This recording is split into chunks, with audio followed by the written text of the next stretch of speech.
Hey, welcome back to the crypt.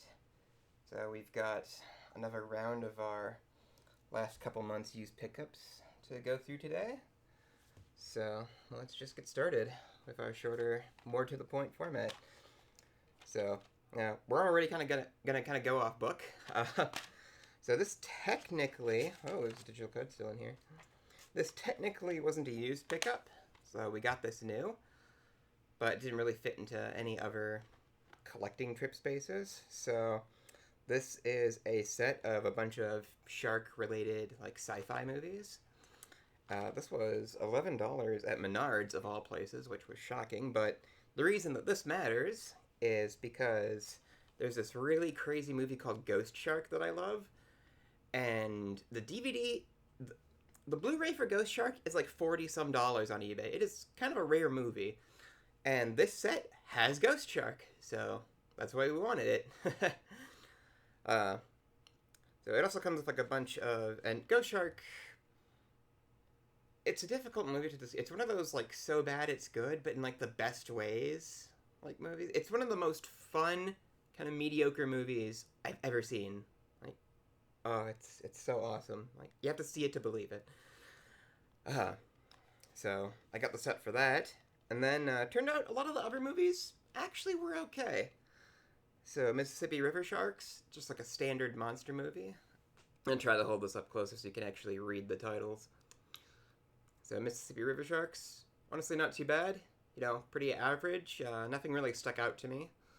Other than that there were swarms and swarms of sharks in the Mississippi River.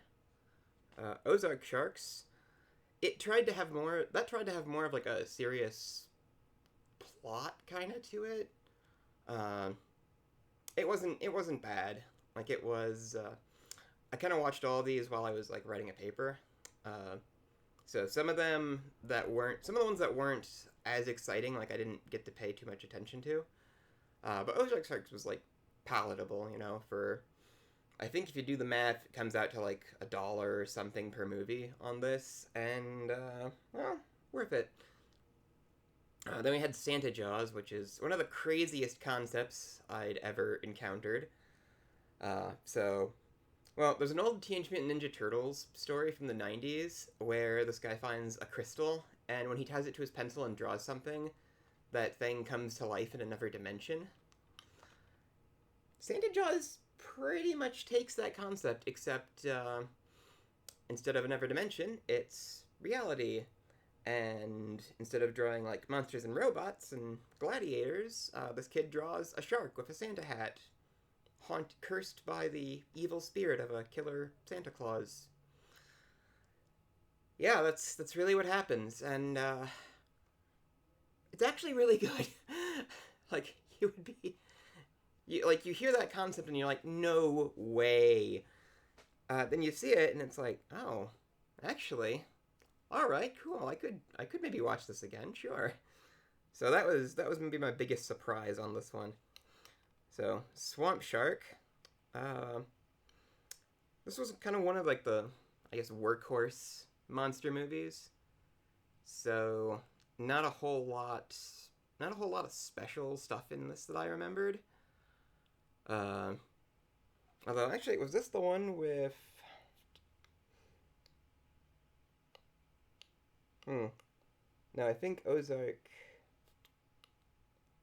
Yeah, see, that's the problem with watching a bunch of these like all at once. They all kind of bleed together. You know, we just did like a classic. You know, sci-fi used to have would have like marathons of movies with a theme, and in high school that was about the only horror I really had access to. So I would watch all day like alligator movies or shark movies or just sea creature movies, whatever they were doing that day. And so I ran this as a throwback to that. So the movies kind of collide in my brain. Although Mississippi River Sharks, I think, was the one I was thinking of. Like it had like this weird satirical kind of bent to it. So that was actually pretty great. But trying back to remember Swamp Shark, maybe Swamp Shark was the one that had that kind of better quality to it. Because one of these tried to have like a really serious, like dramatic thing. Actually, that might have been the next one, Zombie Shark, which, man, I think I'd give that movie like a like a 4 or a 5, like out of 10. Let's just say. I mean, it was like passable, but I don't quite remember what happens. And then my personal favorite here, which when I found out about the set, it was like, okay, sweet, it has Ghost Shark. But I have to put up with these other movies. And then, wait a minute, it comes with Alligator Alley, also released as Ragin' Cajun Redneck Gators. Yes, that's really the title they used. So it's an alligator movie, so hey, right up my alley. Oh, god damn it. And it has one of the weirdest premises I've ever seen. So, mutant alligators with red spots on their throats start terrorizing a swamp, and if you survive an attack from one of the red-necked gators, you turn into a were-alligator. Combined with this family feud, Hatfields and McCoys kind of thing going on, like as a B-plot, it's pretty nuts. Honestly, not a bad movie either. Like the effects are all right. Like the practical effects are good. Like the CGI. So to be fair, pretty much none of these have like truly great CGI. Ghost Shark maybe gets away with it because, well, the CGI shark doesn't look like it's there, and technically it's not. It's a ghost. You know what I mean? So this was a pretty fun pickup. And we've gone on about it for quite a while. Wow. But if you see it, it's good. Trust me. And we have kind of our first, we're trying to keep our screen up here. Woo. Come on. Yeah. Urgh. Well, whatever. I guess we'll just have to do it like this. So, our next one is... I didn't even know this existed, so Return to House on Haunted Hill. So this is, assumedly, because I haven't gotten to see the House on Haunted Hill Dark Castle remake yet, assumedly this is a sequel to that, and it bills itself as you control the nightmare. State-of-the-art navigational cinema lets you make choices to decide which characters live or die, and how the story ends, featuring 96 frightening possibilities. So, I guess this is like an interactive Blu-ray experiment kind of thing, which, I don't know if anybody's ever really tried that before. So, yeah, it comes with like a little thing explaining it. So, you can pause on that to read it, since we don't want this to be like a 20-minute video. But, so I'm kind of curious to see, like, what the heck is going on with that. That's mostly why I bought it too, just for the novelty. I don't actually expect it to be very good. This is supposed to be pretty good though. The Descent, which everyone tells me I should see, and is a lot of people's favorite horror movie. So if our dream podcast ever gets off the ground, because it's... Is this missing a disc? This is missing a disc! Those sons of... Oh, wait. Does it say... Oh, I think I get it. So, I think this might be one of those ridiculous releases where this extra disc is just like the digital copy on a disc, but you still have to like redeem a code. You can't just download it. Actually kind of worries me a bit. But anyway, back to the point. So, we want to eventually do our own, like, talk horror podcast where we have guests from kind of all over the place. So I have people who write horror comics. I have a scientist to talk about monster movies. I have directors, actors. I even have people who maybe aren't necessarily fans of horror, but that I thought would be fun to talk to. And one of them is Jay Taylor, who... actually really likes this movie, so I think, so she said, I really don't like horror movies, but I love The Descent, and that seems to be kind of a common opinion, especially for The Descent. I think because it's one of the horror movies that's, like, mostly woman-centered, so there are a lot of female fans of this movie, and so I kind of want to explore that. This also seems to have a great deal of like extras on it too, which is pretty well, look at all that. That's oh man, wouldn't that suck so bad if the missing disc is actually like the bonus disc? I should have double checked this sooner. It's because of this stupid booklet. But at any rate, so everybody loves this.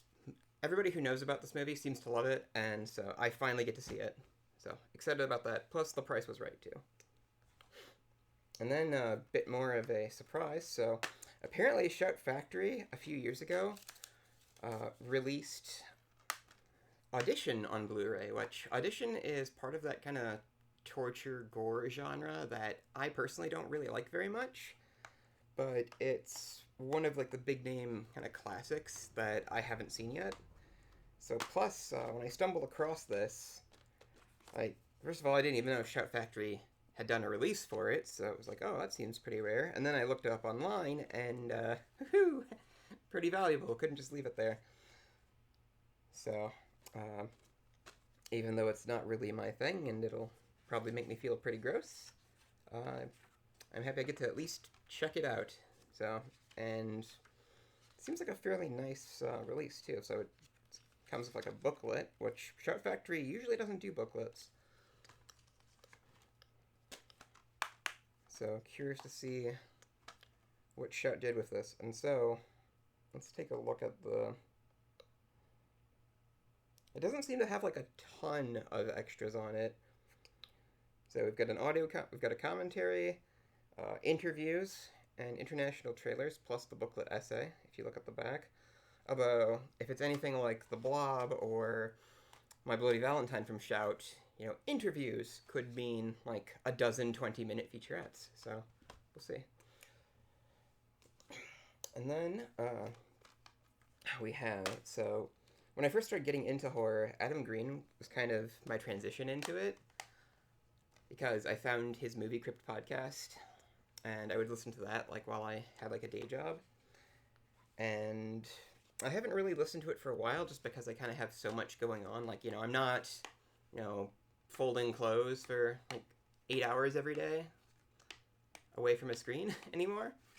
So I've gotten behind on listening to the Movie Crypt, but so this is Adam Green's Digging Up the Marrow, and I really want to get familiar with more of his work because he did a lot of stuff that for whatever reason I just happened to miss. Like, I think this came out right when I first moved to Milwaukee, and I just didn't get a chance to see it. And then kind of a weirder pickup, the Vincent Price collection from Shout, Part 3. So this is actually new and sealed, but it was in the used section for some reason, and I got it for like half of what it was supposed to be.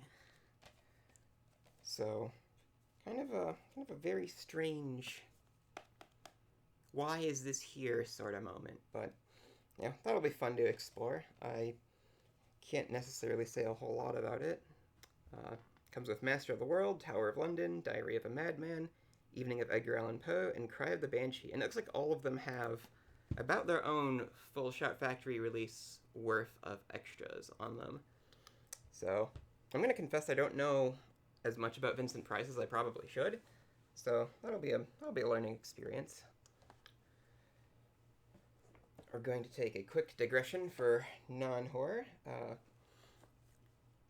So this is the full original Ninja Turtles series, and it was $25 at one of my local regular places, and that's about half of what I'd seen it for everywhere else, and it is a heck of a lot of content, but, you know, that was one of my favorite shows when I was younger, and I never got to see the entire series, so we're going to be exploring that at some point. Plus, this is a massive set. Like, it's 26 discs. It's pretty nuts. It does have extras, because this is pretty much just like a repack of all of like the individual volumes that you've probably seen here and there.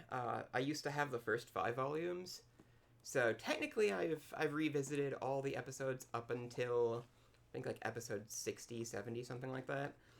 But I'm gonna go through and rewatch all of it. So I threw the first disc on, and well, let's take a look here. 73-hour runtime, so I could watch one disc every day for a month and not finish. So I mean, not horror, but there's a bunch of stuff in here. There's some pretty creepy stuff in the original Ninja Turtles series. I'm especially looking forward to. There is an episode basically with Freddy in it. They don't call him Freddy, but he looks almost exactly like Freddy. And I never made it to that episode, but I really want to see that episode. And then finally, kind of the crowning pickup of that trip is the very out of print and rare Fright Night Part 2 DVD, which, from what I understand, this is just like a bare bones DVD.